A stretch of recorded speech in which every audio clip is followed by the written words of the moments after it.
Eu sou Márcia Medeiros e esse é o canal Monólogos. Neste vídeo do nosso time de vídeos Leituras Literárias, eu vou falar um pouco sobre o conto do Monteiro Lobato chamado Policiverso. Espero que vocês gostem.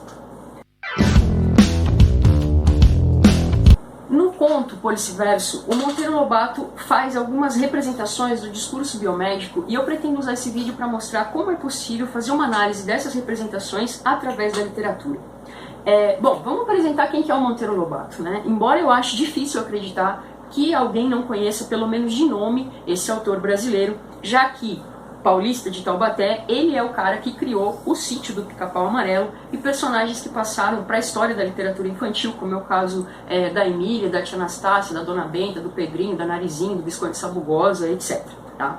Mas, ao lado dos livros infantis, Lobato também produziu uma coletânea imensa de contos, entre elas, aqui dá origem, né, ao texto e ao vídeo de hoje, que é a coletânea Urupês, que foi publicada em 1918 e na qual Policiverso foi editado e veio a público. Do que trata esse conto? Policiverso faz uma crítica ao discurso biomédico através da narração da história do filho mais moço do coronel Inácio da Gama, um latifundiário que vive na cidade paulista de Itaoca. O conto inicia justamente com o menino Inácio estripando um pássaro, o que faz com que o pai acredite que a vocação do filho é ser médico. Inclusive o coronel fala isso para a própria esposa, todo orgulhoso, né, dizendo: olha, o Inácio está lá destripando, né, um passarinho. A mãe do menino, ela vai ver o que o garoto está fazendo e ela entende que a ação do filho não tem nada de vocação para medicina. Na verdade, ela entende que o ato do filho é um ato de violência e, inclusive, ela vai usar o termo carniceiro para significar e representar o sentido desse ato. Aqui cabe a gente fazer a primeira análise. O que significa a palavra carniceiro? Etimologicamente, essa palavra tem uma relação com o latim, o termo latino carnarius, que significa cruel ou sanguinário. Então, pelos atos que o menino executa, a mãe qualifica esse garoto como um carniceiro, ou seja, como alguém de índole cruel. E diga-se de passagem, no decorrer do conto, o Lobato vai mostrar que o menino cresce praticando atos de crueldade contra outros animais, como cães e gatos que viviam na fazenda. A situação é tão caótica em relação a isso que os animais de estimação da casa, quando viam o Inácio se aproximar, eles fugiam. Tá? Esses atos de crueldade, eles seguiram acontecendo até o momento em que o menino se muda, já no auge dos seus 16 anos, para o Rio de Janeiro, para cursar a faculdade de medicina que o pai acreditava ele tinha vocação. Inácio permanece no Rio de Janeiro por 6 anos e depois ele retorna para a cidade de Itaoca para começar, né, o seu processo de clínica. Em uma carta enviada aos amigos do Rio de Janeiro, o jovem mostra todo o seu sentimento de desagrado por ter retornado à casa paterna. Eu vou ler aqui para vocês esse trechinho para que vocês tenham uma ideia do que eu estou querendo dizer. Isto aqui, contava em carta aos colegas do Rio, é um puro degredo. Clínica escassa e malpagante, sem margem para grandes lances e ainda assim repartida por 4 curandeiros que se dizem médicos, perfeitas vacas de Hipócrates, estragadores de pepineira com suas consultinhas de 5.000 réis. O cirurgião da terra é um doyen de 60 anos, emérito extrator de bichos de pé e cortador de verrugas com fio de linha. Dá iodureto a todo mundo e tem a imbecilidade de arrotar ceticismo dizendo que o que cura é a natureza. Estes rábulas é que estragam o negócio. 2 coisas nessa passagem são importantes.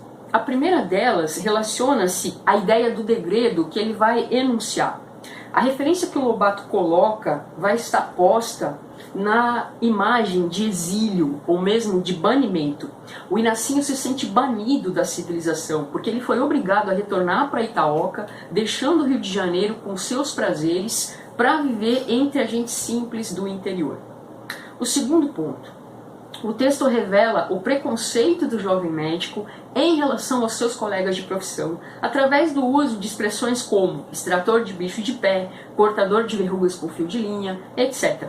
Uma outra questão importante que a fala do Inácio traz é o sentido que ele articula de desacreditar a sabedoria popular, principalmente quando ele vai usar da lógica da ironia para dizer que alguns médicos dizem que o que cura é a natureza. Tá? Isso desautoriza, inclusive, não só a sabedoria popular, como também a autoridade dos mais velhos.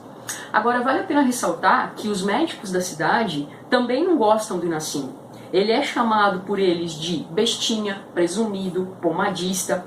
E o que a gente tem aqui não passa de uma disputa de poder entre esses 5 médicos. Né? A gente tem o Inácio, que está chegando da cidade grande com toda a carga de ciência que, em tese, está sendo articulada nesse contexto. Esse conto é escrito no momento em que o movimento higienista cresce no Brasil, tá? Isso é uma questão importante. Né? Então o Inácio ele traz aí essa marca de ser um cara que vai apresentar ideias de progresso, né, e de ciência para uma cidadezinha do interior.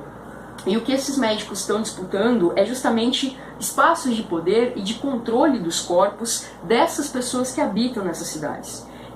Esses médicos eles estão se mostrando aí nesse sentido detentores da sabedoria, capaz de disciplinar esses corpos e capaz de tornar esses corpos saudáveis, conforme o Foucault preconiza.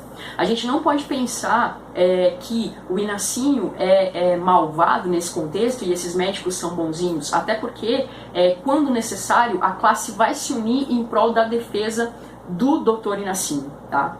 Aliás, diga-se de passagem essa lógica, né, dos médicos trabalharem o controle do corpo, como o Foucault vai mostrar no Nascimento da Clínica, faz parte de uma história na qual o corpo vai estar inscrito e que determina as regras e os costumes sociais engendrados por uma determinada ordem para controlar esse corpo.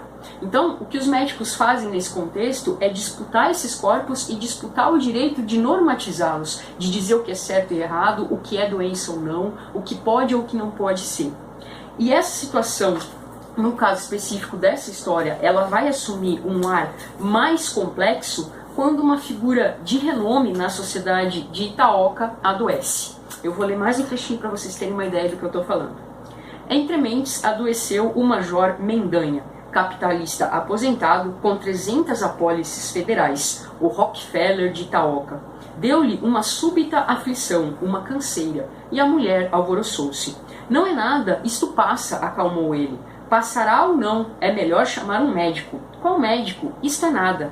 Mas não era tão nada assim como pretendia. Ele e a mulher vão ficar debatendo qual será o médico que eles vão chamar, né? Porque Itaoca conta com 5 médicos.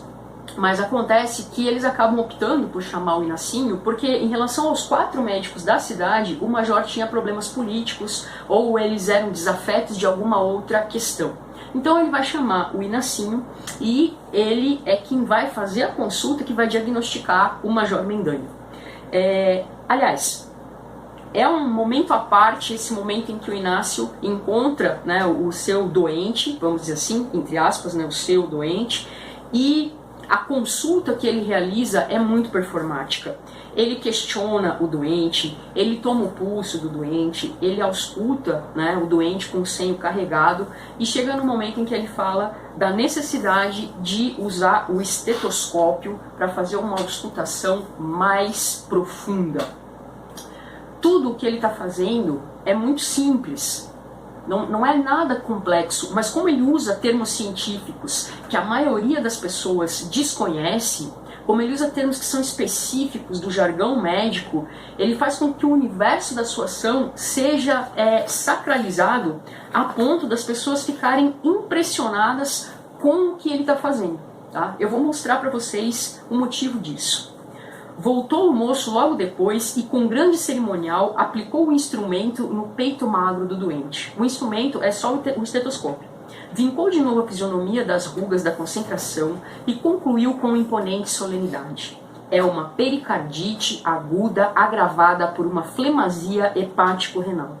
O doente arregalou o olho. Nunca imaginara que dentro de si morassem doenças tão bonitas, embora incompreensíveis. Tá? Veja bem, a partir desse momento, a doença recebe um nome. É uma pericardite aguda agravada por uma flemasia hepático-renal.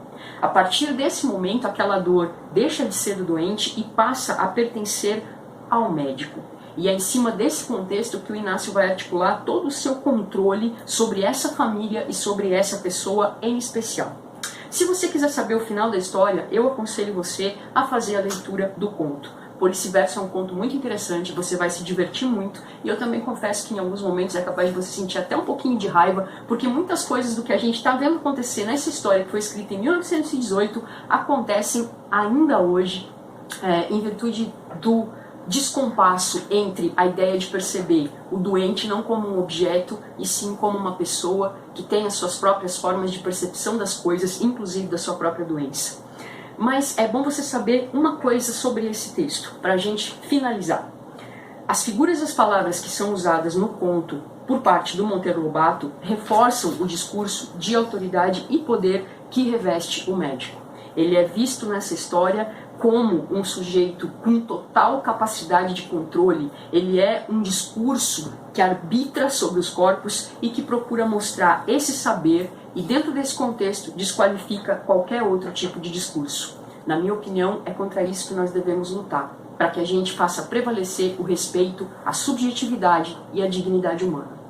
É isso aí, eu espero que vocês tenham gostado e até uma próxima. Não esqueçam, curtam o canal, toquem o sininho e fiquem atentos em monólogos. A gente vai trazer para vocês conhecimento sem moderação.